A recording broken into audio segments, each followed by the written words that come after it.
14 में आपको उसके बाद अब पहले वाला सस्पेंड रहेगा क्या, जो जो जो 14वीं लोकसभा में था?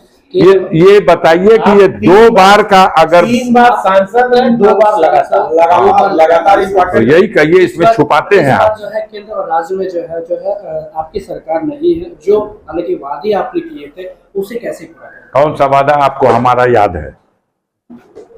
हमारा कौन सा वादा याद है? नेट आपका है, डेटा आपका फ्री है, खाद्यान्न आपके है, जो भी। ये कहाँ हो सकता है?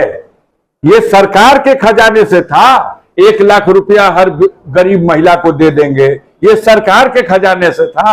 ये जो मैनिफेस्टो था इंडिया गठबंधन का, इसकी तो शर्तें यही थी कि हम लागू करेंगे, हम सरकार में आएंगे तो। आपने स्थानीय, ये तो प्रश्न ही कहाँ से बनता है भैया? ये कहाँ से प्रश्न बनता है? जब प्रचार करने के लिए निकले होंगे अपने क्षेत्र में, जनता से कुछ वादे किए होंगे? आपको याद हो तो बताइए। मैंने कोई वादा नहीं किया। मैंने इस सरकार की नाकामियों के खिलाफ चुनाव लड़ा है।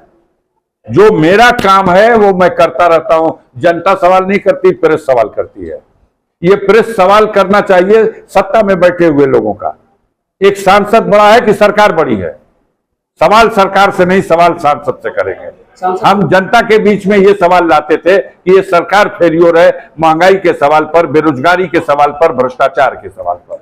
जनता ने इस सवाल पर वोट दिया। आपके संसदीय क्षेत्र में आपकी नजर में सबसे बड़ी समस्या है?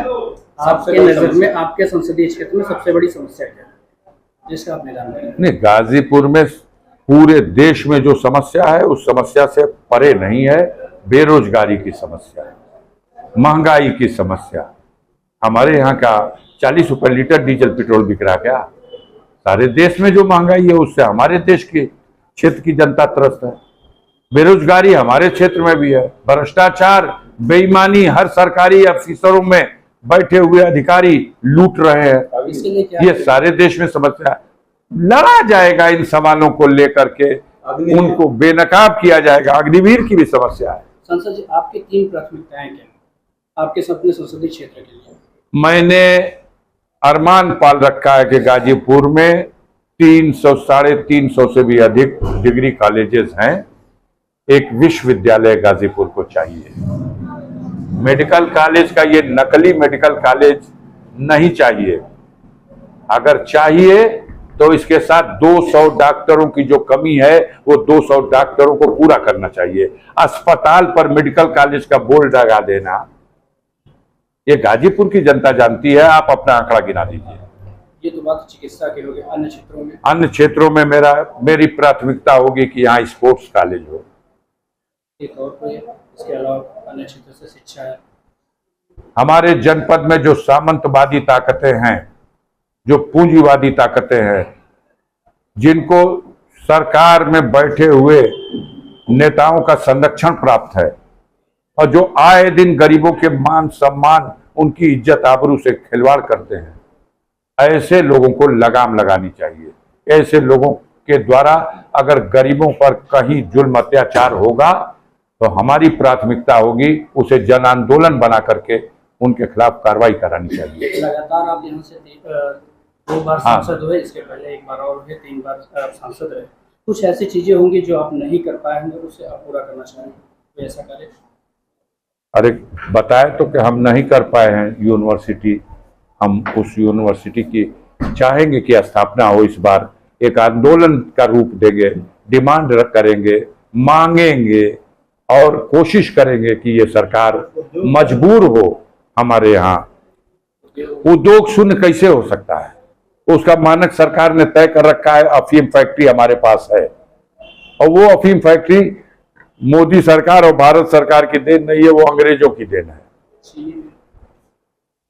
नंदगंज की चीनी मिल सरकार में बैठे हुए विकास पुरुष ने कहा था कि अगर चीनी मिल खुलवा नहीं देंगे तो गाजीपुर में वोट मांगने नहीं आएंगे। तो जब उनके औकात के बाहर है तो हम कहां से कह दें? आपकी जीत में धर्म रोजगार का मुद्दा अहम था या फिर आपकी इस बार की जीत में जो है धर्म का मुद्दा, रोजगार का मुद्दा या फिर धर्म का मुद्दा तो हमारे यहाँ है ही नहीं है। बनाने की मीडिया ने कोशिश की लेकिन जनता ने तवज्जो ही नहीं दी, बिल्कुल पैदल कर दिया। इसी पे तो मात खाई है भाजपा। वो सोच नहीं सकती थी कि उत्तर प्रदेश में हमने इतना बड़ा सौगात दिया राम मंदिर की, और जनता ऐसे खारिज, ये तो कह रहे थे 100 सीट तो पुरस्कार में देश भर की जनता देगी। जितनी सीटें थी 350 350, उसके आगे 100 सीट पुरस्कार राम मंदिर बनाने का, और पुरस्कार दिया कि प्रतिकार कर दिया कि 240 पे लाए। अब जोड़िए घटाइए इसको। भाजपा का आरोप था कि संविधान के नाम पे जो है आरक्षण करके डराया गया। अरे भाई, ये इस लड़ाई में हम जीत गए, मजबूर होना पड़ा, और हमारे प्रधानमंत्री को शपथ लेते वक्त संविधान को सर से लगाना पड़ा, इसलिए कि संख्या 240 रह गई, 272 भी नहीं पहुंची जो सरकार बनाने के लिए आवश्यक है। तो मजबूर हैं, अब तो उस संविधान को सर से लगाएंगे, लेकिन नीयत तो कुछ और थी। जनता ने उनको इस लायक नहीं छोड़ा। अब उनकी कृपा नहीं है कि हटा देंगे। अब तो बैसाखी पे खुद ही है, टिक टिक टिक टिक, बैसाखी पे चले।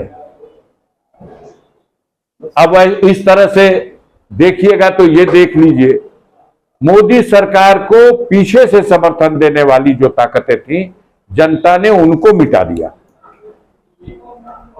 आपको उड़ीसा के चीफ मिनिस्टर नवीन पटनायक, उनकी सुल्तानी खत्म, वो बैकडोर से समर्थन देते थे बिलों को पास कराने में। उसी तरह से आंध्र प्रदेश के मुख्यमंत्री जगन मोहन रेड्डी बैकडोर से समर्थन देते थे, जनता ने मिट्टी में मिला दिया। तेलंगाना के चीफ मिनिस्टर बैकडोर से समर्थन देते थे, वहां की जनता ने उनको भी मिट्टी में मिला दिया। आप अपने क्षेत्र में पहली सौगात क्या देंगे जनता के बीच? पहले सलाम करना चाहता हूं, सलूट करना चाहता हूं उनके समर्थन को। उन्होंने हमारे प्रति इस कठिन घड़ी में जो हमारे सम्मान को बढ़ाने के लिए गाजीपुर में इस संकट की घड़ी में उन आतताइयों के खिलाफ जिनके पास सारी शक्तियां थी, उनको पराजित करके, धूल चटा करके, और अफजाल अंसारी जैसे इंसान को, साधारण इंसान को अपना रहनुमा चुना, अपना प्रतिनिधि चुना, इसके लिए मैं उसको धन्यवाद करना चाहता हूं। उसी का क्रम चल रहा।